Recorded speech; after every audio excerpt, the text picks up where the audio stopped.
Hi, my name is William, the founder of LD Journey. This topic is facing depression with a learning disability.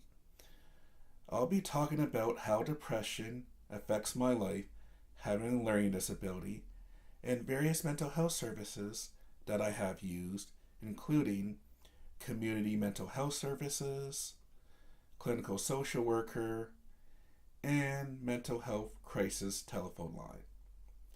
If you have mental health issues but don't have a learning disability, this video might be helpful for you as I explain different type of mental health services that I have used. There can be many reasons why a person with a learning disability has depression, such as bullying from childhood, trouble forming friendships, trouble navigating through society because of their learning disability, etc. I have experienced all the above. My biggest frustration is much of society does not understand me. When a new person meets me, they might think that I might function like a normal person. When I explain to them of my learning disability, many of them do not believe me or is shocked. Me having issues securing employment is something else contributes to my depression. There were many times I was dependent on welfare. During those periods, it was difficult to cover living expenses. You can learn more details of issues I have faced for employment by watching Growing Up with a Learning Disability Employment. There are other events in my life that led to depression, though this is too personal to talk about. I will go in some details of services I have used to cope with my depression. Please note, most of the services that I have used, I was not sure if I was given a clinical social worker or a psychologist.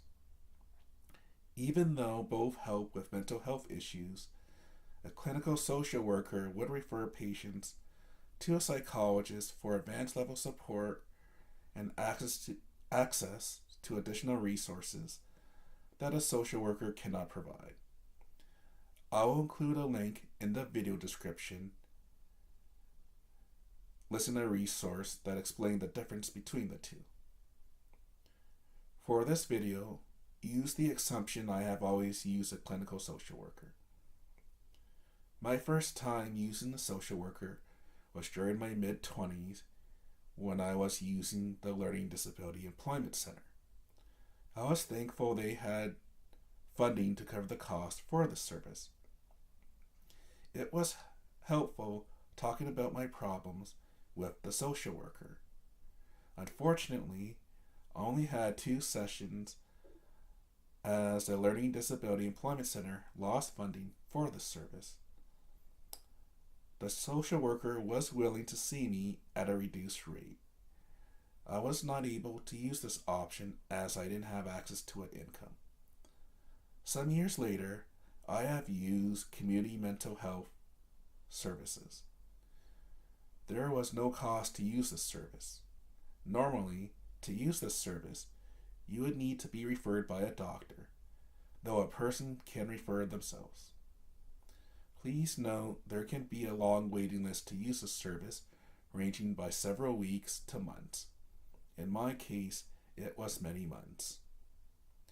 The first appointment ranged between 60 to 90 minutes. They got a summary of my mental health problems I am facing, to analyze the information and to decide what type of services I should use. Some of these services could include individual therapy with a clinician, group therapy, further assessment of patient issues, or other options. For my outcome, they felt I had anger issues and recommended me to use anger management services. I didn't agree with the outcome, and when I spoke to people after this appointment that know me my whole life, they didn't agree with mental health services opinion. 3 years later, I tried community mental health services again, as my mental health issues was worse than the previous visit. Based what they analyzed of the new information, they recommended me to see a social worker.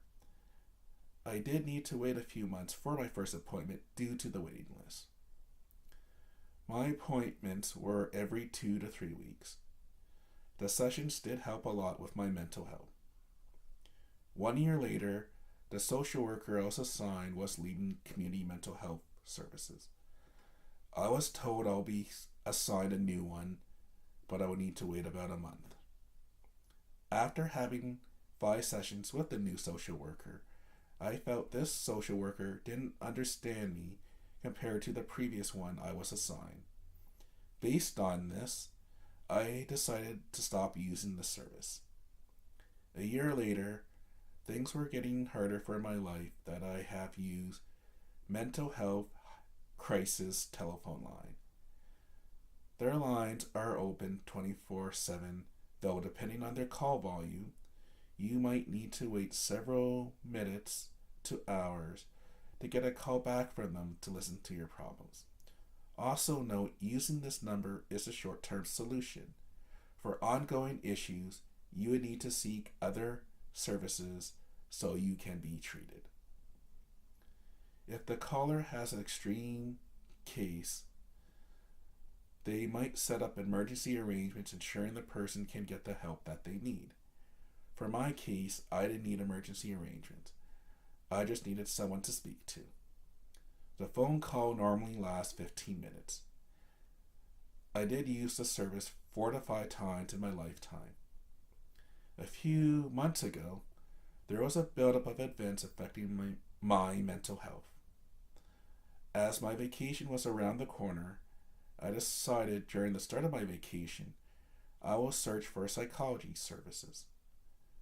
For my current employer, I have extended healthcare benefits to cover most of the costs for this type of services.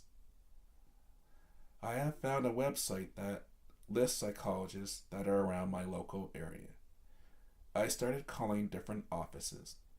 When I explained my problems, they asked me, do I want a social worker or a psychologist? I did ask them what's the difference between the two.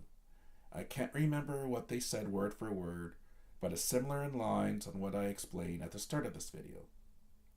Also, if I use a psychologist, the services would cost 35% more. I felt the social worker would be able to handle the issues I am facing, so I seek that option. My first appointment, I gave them a summary of issues I am facing. The second appointment, I shared things from my past that still affects me. The third session was learning how to cope with my issues. From these 3 sessions, this service is helpful, so I will seek further sessions.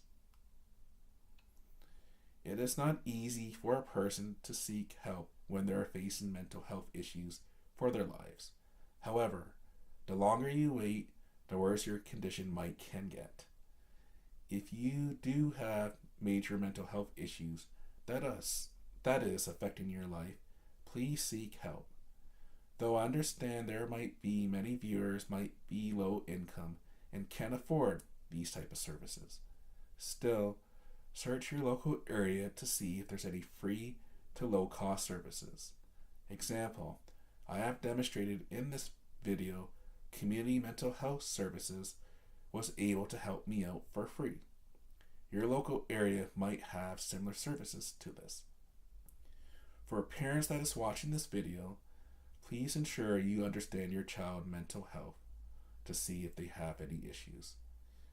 Understanding it and giving them access to support at a younger age can help reduce the odds of them having worse mental health issues when they get older.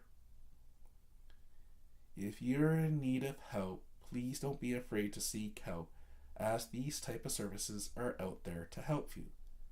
Sometimes you might not have a good experience with a provider, such as how I demonstrated in this video. However, don't give up. Keep searching for another provider, and within time, you'll find the right provider to help you. There would be no way my mental health would have gotten better if I would have given up during the time I had a bad experience with a provider. To learn more about future video releases, please subscribe to the LD Journey channel or follow us on social media by visiting the links which you can find within the video description. Don't forget to like the video if the content interests you, and share your comments if you have something to say. Thank you for watching, and see you at the next video.